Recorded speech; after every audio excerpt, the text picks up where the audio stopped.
warahmatullahi wabarakatuh. Baik pemirsa di rumah, sekarang saya sudah bersama Ibu Rosnaniar atau yang sering kita panggil dengan sebutan Bunda, yaitu tokoh inspiratif yang memang masyarakat Riau tidak asing lagi. Selamat pagi Bunda. Pagi, assalamualaikum warahmatullahi wabarakatuh. Gimana kabarnya Bunda? Alhamdulillah sehat. Berarti memang hari ini memang kita khusus untuk pemirsa di rumah ya Bunda, cerita-cerita tentang pengalaman Bunda kali ini. Oke, jadi kita memang langsung ingin bertanya nih sama Bunda, tapi pemirsa jangan kemana-mana, tetap di Toko Inspiratif.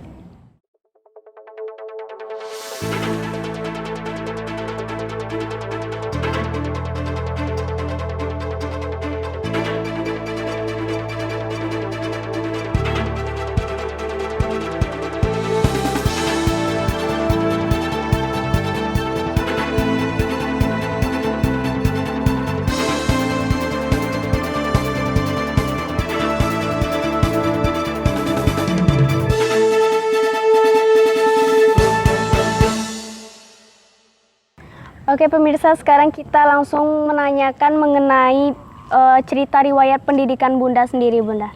Ya, terima kasih ke TV Riau. Hari ini memberi kesempatan kepada saya untuk diwawancarai tentang kehidupan saya. Saya ini berasal dari putri sebuah desa kecil yang sekarang namanya Kuok. Dulu pernah dirubah menjadi Pengkinang Barat.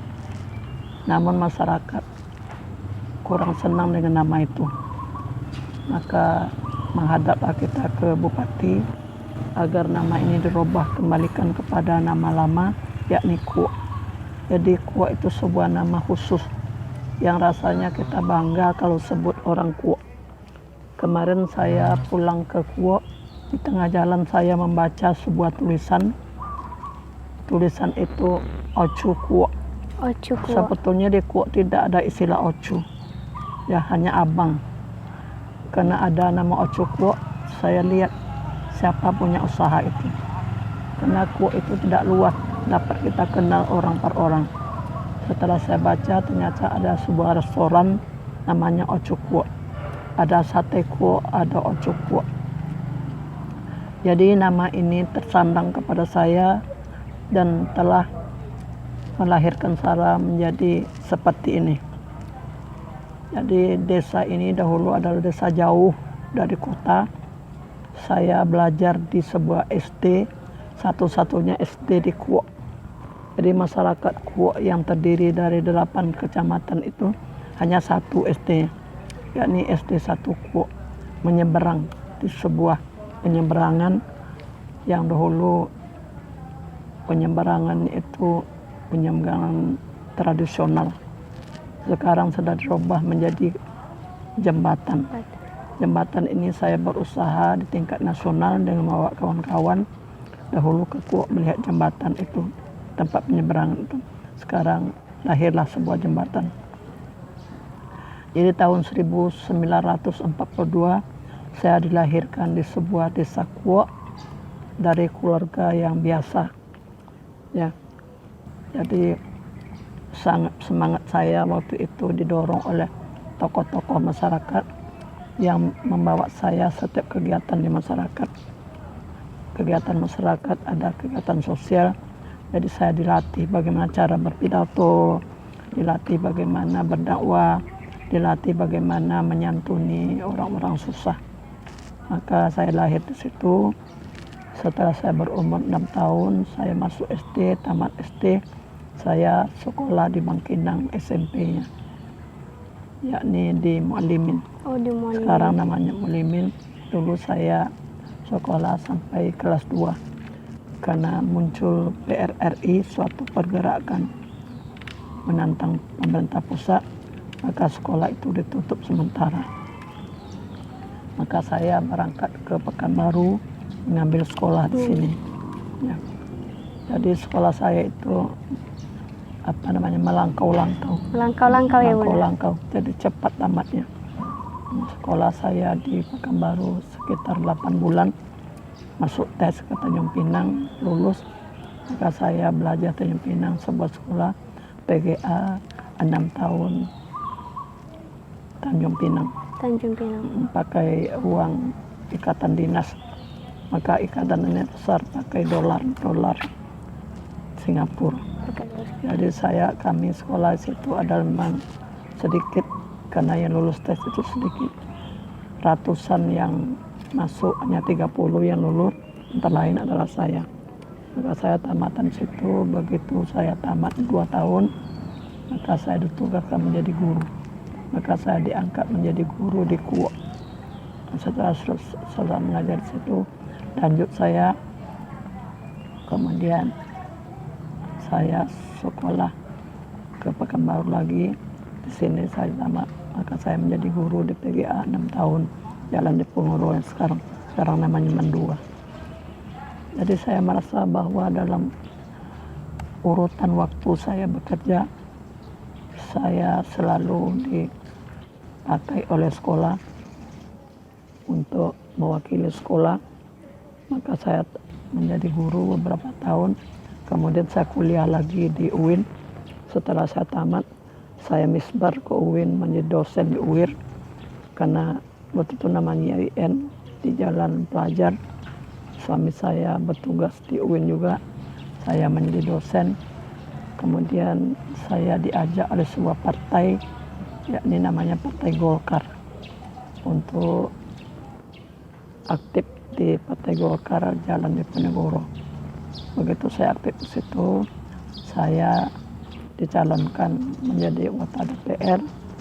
Untuk pertama kali dicalonkan pakai urutan waktu itu, maka saya menjadi urutan ke-27. Sampai nomor 27 itulah Golkar dapat suara, dan saya yang terakhir. Nah, saya bergerak di bidang politik. Ternyata kita ini bukan kita yang berharap kepada yang lain, tetapi tokoh-tokoh dari suatu organisasi melihat siapa di antara organisasi ini yang punya inisiatif, yang kreatif. Karena moto saya adalah dedikasi tanpa batas. Oke, Bunda, apa yang membuat Bunda tertarik memasuki atau menjajaki dunia pendidikan ini, Bunda?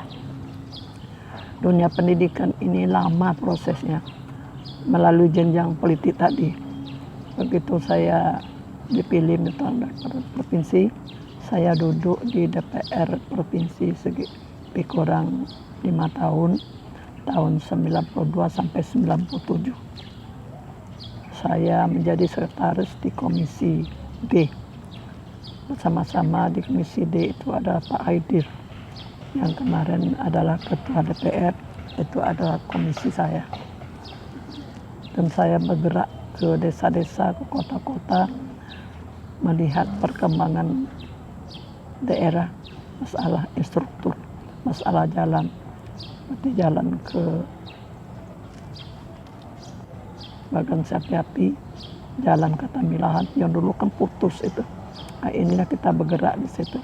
Jadi saya merasa sangat penting kita di politik karena menentukan kebijakan. Ya. Begitu 97 saya dicalonkan oleh Golkar untuk jadi legislatif di nasional. Rasanya saya waktu itu tidak mungkin. Saya masih menolak, tetapi Pak Akbar Tanjung selaku Ketua DPR, Ketua Golkar datang ke sini minta saya dari unsur perempuan. Maka saya terima, maka saya terpilih menjadi anggota DPR RI. Maka saya diletakkan pada Komisi 5, Komisi Ekonomi. Dan saya merasa ternyata tidak ada yang berat, asal kita mau dan mengikuti pandangan-pandangan dari tokoh-tokoh.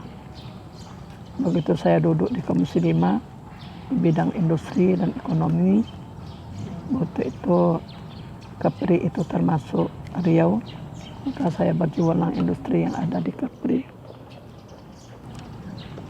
Karena bidang pendidikan itu ada di Komisi 6, saya berkeinginan untuk memperjuangkan pendidikan, maka saya pindah ke Komisi 6. Nah, disitulah saya merasakan betapa bidang pendidikan ini belum menjadi perhatian banyak orang. Waktu itu saya tahu bahwa UIN di sini belum mendapat perkembangan.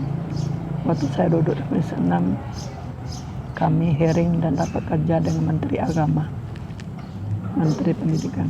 Menteri Agama waktu itu adalah Pak Malik Fajar, dan saya dapat informasi bahwa Pak Malik Fajar beberapa hari yang lalu sudah meninggal dunia. Saya sampaikan begitu sulitnya menganggarkan dana untuk perguruan tinggi, terutama IAIN. Maka saya sampaikan kepada rapat itu, begitu sulitnya kita mendapatkan dana, kata saya melalui menteri. Di Pekanbaru itu ada sebuah UIN yang ke-14 yang letaknya di Panam. Dahulu dibangun bangunan yang ada di UIN, tetapi sekarang dialihkan kebijakannya ke jalan pelajar kembali. Sedangkan sudah 4 tahun anggaran terletak tetapi tidak dimanfaatkan. Maka saya minta kepada menteri supaya kembalikan kebijakan itu, bahwa kuliah kembali ke UIN yang ada di Panam. Nah, inilah karena suara saya agak lantang waktu itu. Mereka ternyata sangat mendengarkan, mereka rapat dan dipanggil saya, sampaikan besoknya pindahlah UIN ke. Ini yang membanggakan saya, bahwa saya putra daerah yang tahu tentang masalah daerah. Pendidikan itu harus diperjuangkan, harus bersuara. Begitu pindah ke sini, saya bangga dan saya selalu mengikuti perkembangan pendidikan. Oke Bunda, berarti Bunda memang sudah lama di dalam dunia politik itu, ada susahnya juga, ada senangnya juga ya pasti Bunda. Pengalaman apa yang mengesankan bagi Bunda ketika memasuki dunia politik Bunda? Bagi saya dunia politik itu senangnya banyak. Tidak ada susahnya. Mengapa kita susah? Bahwa aspirasi kita selalu didengar, aspirasi kita selalu diterima, dan kita dengan masyarakat itu tergantung kita. Politik itu bukanlah buruk tetapi bagus, kita ambil baiknya. Maka oleh karena itu setiap perjuangan kita selalu didengar, karena kita bisa muncul di tingkat nasional, apapun yang kita usulkan itu akan diterima oleh pihak-pihak yang berwenang. Nah, begitu di tingkat nasional, saya 5 tahun disediakan tempat tinggal di Kalibata. Saya tinggal di situ, saya bergerak setiap hari. Dan rasanya hidup ini enjoy gitu, enak gitu. Dengan orang kita baik, apa yang kita usulkan kita didengar, apa yang kita perjuangkan kita merasa tambah. Begitu tahun 2003 berakhir, maka saya tidak mencalonkan lagi. Saya kembali ke daerah asal saya, yakni Pekanbaru. Saya juga aktif di Orbit, orang tua bimbingan terpadu. Ketuanya adalah Ibu Ainun Habibie. Di Orbit itu selalu ketemu dengan Pak Habibie, selalu ketemu dengan Bu Ainun. Beliau berpesan, Ibu besok kalau pulang ke kampung, pendidikan jangan lupa. Pendidikan harus diperjuangkan. Maka saya sampai di sini, tentu saya juga punya bekal untuk menggerakkan. Maka saya apa yang harus saya bangun di Riau ini. Kalau membangun SPBU bisa dapat duit tiap hari, tetapi saya tidak punya amal soleh untuk dunia akhirat. Maka saya terpikir untuk membuat suatu lembaga pendidikan ya Bunda. Karena saya dulu mendirikan asrama di samping UIN. Kemudian tanah itu mau diambil oleh UIN, maka mereka beli asrama saya. Tentu besar duitnya, karena saya punya duit hasil penjualan asrama, baru muncul keinginan saya buat sekolah. Oke, baik Bunda. Ini kita masih ada pertanyaan-pertanyaan selanjutnya, tapi karena ada pesan-pesan yang mau lewat dulu, jadi kita ingin break dulu. Jadi baik saudara, jangan kemana-mana, tetap saksikan Toko Inspiratif.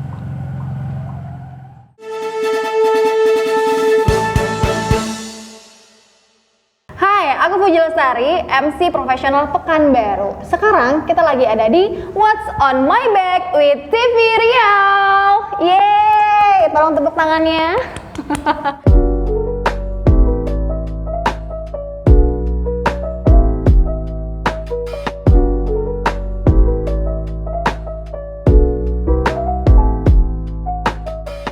sekarang kita lagi ada di program ataupun di satu sesi bareng sama TV Riau. Jadi aku akan kasih tahu nih apa aja yang ada di dalam tas aku. Cuma kalian yang tahu dari TV Riau. Kok gitu sih? Oke, apa sih kira-kira yang ada di dalam tas aku? Kita lihat ya.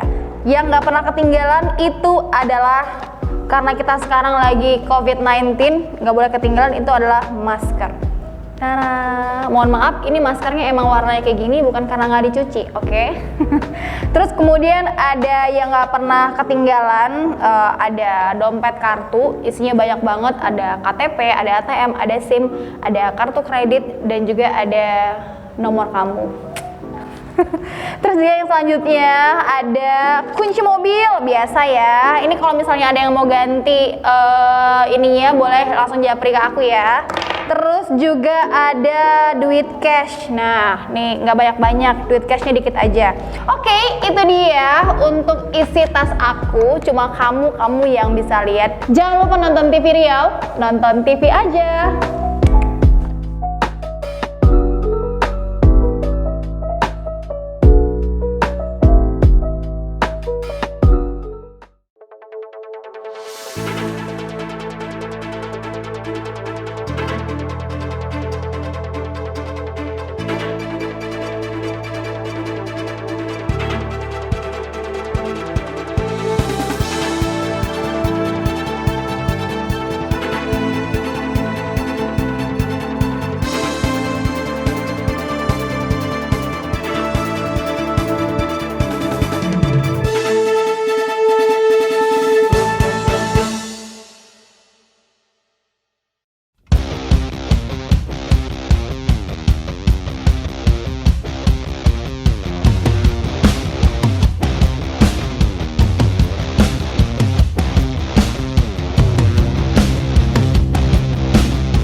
Baik saudara, kita lanjutkan pertanyaan mengenai lokasi kita sekarang ada di Yayasan Al-Izhar.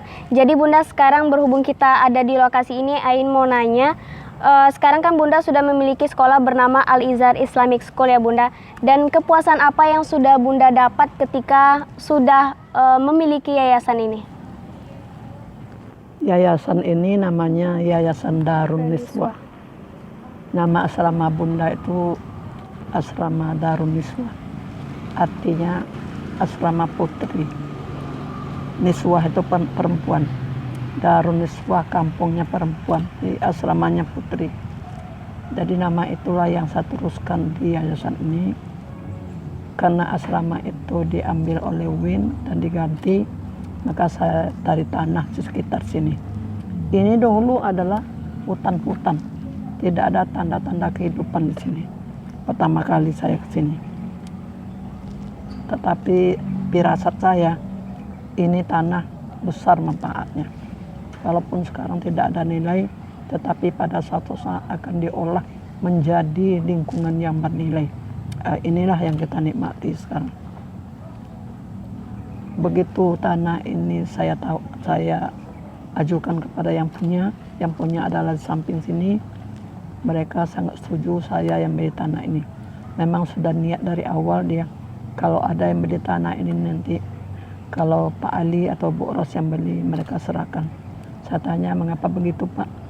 Karena kalau Ibu yang membeli tanah ini, akan ibu buat jalan, akan ibu buat listrik, akan ibu buat telepon. Begitu harapannya mereka kepada kita. Walaupun kita tidak punya finansial, dan amin, dengan keberadaan kita orang yakin dan percaya bahwa kita mampu. Jadi dalam hidup itu yang harus kita lakukan. Mudah berurusan. Maka kita membaca doa setiap salat. Allahumma yassir umurana wa ahsin a'malana wa sahhi asana wa sabbit aqdamana. Ini doa yang selalu kita baca. Sehingga kalau kita berurusan itu kemudahan itu datang. Badan kita itu sehat, amal kita itu baik. Ini yang saya peroleh melalui yayasan ini. Maka pada tahun 2016 saya berunding dengan suami saya, 2014, apa yang bisa kata bangun?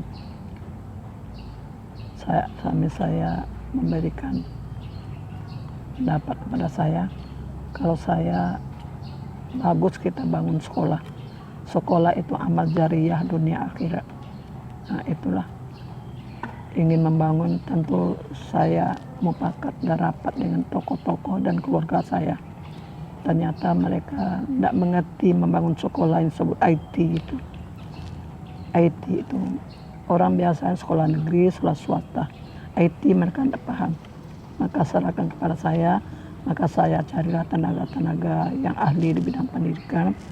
Maka membangun sekolah SMP dulu, SMP IT Al-Azhar School, yang kepalanya saya tes melalui An-Namirah. Mula-mula dibuka tes itu ratusan yang masuk, seluruh Indonesia melamar. Yang diterima hanya 8 orang.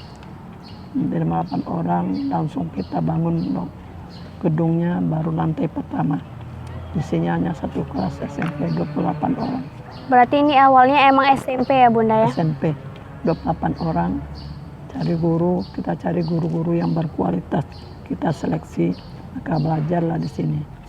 Tahun pertama 8 orang, kita tes guru, kita terima murid sampai 3 tahun. Nah, tahun kedua saya bangun SD IT yang sekarang sudah menamatkan beberapa periode. Berikutnya dirikan SMK Perbankan Syariah tahun 2012. Alhamdulillah semua satuan ini sekarang sudah berkembang secara baik. Kita mencari guru yang berkualitas, tempat yang nyaman, tempat yang asri, karena konsep awal dari sekolah ini adalah sekolah peduli anak, sekolah sayang anak, sekolah cinta anak. Jadi guru yang mengajar di sini adalah guru-guru yang lembut, yang kasih sayang kepada muridnya tinggi. Kita didukung oleh lingkungan, lapangan, baik lapangan yang terbuka maupun lapangan hijau, tempat anak berolahraga. Inilah fasilitas-fasilitas yang kita bangun. Anak kita dari SMP sudah ada yang sekolah di Madinah karena sudah menghafal Al-Quran. Hafal Al-Quran 4 juz, mereka kira ke Solo, dari Solo kirim ke Madinah. Ada yang ke Saudi. Oke, baik Bunda. Setelah lamanya perjalanan hidup Bunda, pasti ada prestasi yang Bunda dapatkan. Bisa disebutkan nggak Bunda apa-apa aja prestasi yang Bunda raih selama ini? Karena saya bergerak di bidang organisasi wanita, maka diberi penghargaan oleh Menteri Peranan Wanita, Ibu Tuti Alawiyah dulu. Kemudian saya mendapat penghargaan dari Gubernur sebagai tokoh perempuan Riau di bidang pendidikan. Itu beberapa penghargaan yang saya terima. Alhamdulillah penghargaan itu saya jaga, saya pelajari baik-baik, dan saya kembangkanlah sekolah ini. Penghargaan kalau banyak diperoleh, kalau tidak dilaksanakan juga tidak amanah. Jadi oleh itu penghargaan itu saya jaga baik-baik, dan saya kembangkan sekolah ini. Oke Bunda, sekarang di tengah-tengah kita sudah ada buku dari Kuok ke Senayan Bunda. Ini pemirsa bisa lihat, ini kita ada buku dari Kuok ke Senayan, dan ini Bunda sendiri yang menulis buku ini. Saya termotivasi menulis buku ini karena setiap ketemu dengan tokoh-tokoh perempuan itu selalu saya ditagih. Kapan menulisnya, kapan biografinya keluar. Ini mendorong saya. Pada suatu hari kami Persatuan Perempuan Kampar, karena ketuanya saya, adakan sebuah peringatan Maulid Nabi di sebuah restoran. Penceramannya Pak Abdul Somad. Pak Somad ini belum kenal seperti sekarang. Dia dulu sering datang ke sekolah ini. Oke, baik Bunda. Karena memang ini ceritanya agak panjang ya Bunda, karena memang kita ingin lebih tahu mendalam mengenai buku dari Kuok Senayan ini. Jadi kita mau break sebentar Bunda, dan kita akan lanjutkan penjelasan mengenai buku ini. Jadi jangan kemana-mana pemirsa, tetap di Toko Inspiratif.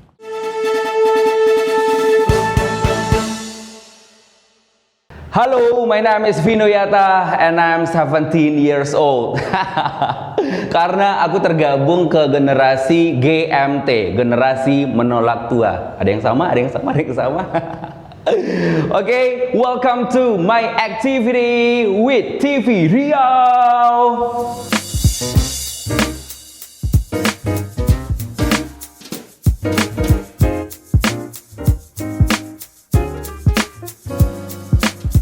So, kalau kita ngomongin masalah activity, ini beneran ngomongin activity. Ini ya, ngomongin activity. Kalau ngomongin activity ini jatuhnya aku bakal banyak jualan loh, nggak apa-apa ya. Oke, aku seneng banget yang satu ini nih ya. Jadi di sesi kali ini, my activity. Banyak banget aktivitasnya, tapi kalau kamu mikir banyak aktivitas, banyak duit, belum tentu. My activity yang pertama, MC profesional. Kemudian, punya sekolah MC dan juga public speaking The Yata Talk. Kemudian punya Mansiro Wedding Organizer. So kalau misalkan ada yang mau merit, mau wedding di rumah, di gedung, semuanya boleh hubungin Mansiro Wedding Organizer. Kemudian aku juga suka banget olahraga ya, walaupun badan aku tidak seperti atlet-atlet ya. Aku suka banget badminton, aku suka banget nge-gym, suka banget berenang, pokoknya everything about sport ya.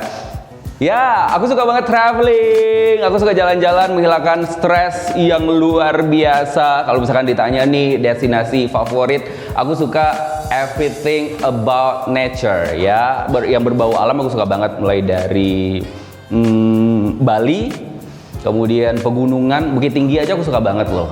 Oh iya, ada satu lagi, karena pandemi ini aku juga sedang aktif di dunia YouTube sebagai content creator ya. Jangan lupa di subscribe, like, comment, dan juga tombol loncengnya. Mana tahu loncengnya bunyi ya. Jangan lupa Vinonesia Channel. Oke, thank you for watching. Nonton terus TV Riau, nonton TV aja.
Baik saudara, kita akan lanjutkan mengenai awal mulanya adanya buku dari Kuok Senayan ini Bunda. Ya itu tadi. Kita mengadakan acaranya Pak Somad. Pak Somad, ya ini ada perempuan-perempuan yang sudah berkarya. Pilihlah buku riwayat hidup untuk dibaca oleh generasi muda kita akan datang. Menjak itu terpikir oleh saya, apa yang diharapkan oleh masyarakat akan kita wujudkan. Maka saya panggil Pak Jarir, itu wartawan yang suka menulis. saya sampaikan tolong ditulis tentang saya dengan judulnya ini. Ya judulnya ini Bunda yang menentukan. Nah, itu yang ditulis Pak Jarel. Semuanya yang menulis tentu ahli menulis. Saya menyampaikan apa yang harus ditulis.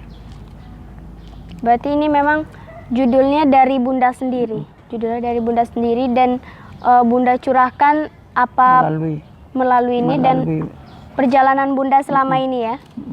Waktu itu umur saya 74 tahun. Berarti ketika ada di foto ini umur Bunda masih 74 tahun dan sekarang umur Bunda 78 tahun. Sudah 4 tahun ya berarti buku ini Bunda. Berarti memang ini buku pertama atau ada buku lain? Buku pertama kali. Pertama dan terakhir. Pertama dan terakhir ini. Saudara, jadi mungkin ini udah cukup limited edition ya Bunda ya. Dan Bunda, tadi kita udah bahas mengenai buku dari Kuok Kesenayan ini. Jadi mungkin sekarang pertanyaan terakhir untuk Bunda, apa pesan Bunda untuk para generasi milenial selanjutnya? Nama saja milenial. Berpikirnya keras, bekerjanya keras. Berpendapat harus logis. Selalu membaca, selalu berbuat. Belajar dari orang-orang sudah berhasil. Bergaul dengan orang-orang yang berpengalaman. Nah, itu. Sekarang banyak generasi muda yang kuliah, tetapi belum lagi melihatkan keaktifan mereka. Jadi setiap guru yang melamar di sekolah ini, yang selalu Bunda tanyakan apa pengalaman di organisasi. Kalau sudah berpengalaman di organisasi, baik organisasi masyarakat maupun organisasi perguruan tinggi, itu akan muncul menjadi seorang calon pemimpin. Perlu berorganisasi.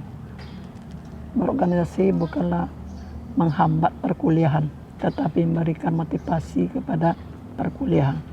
Jadi adik-adik semua berorganisasi.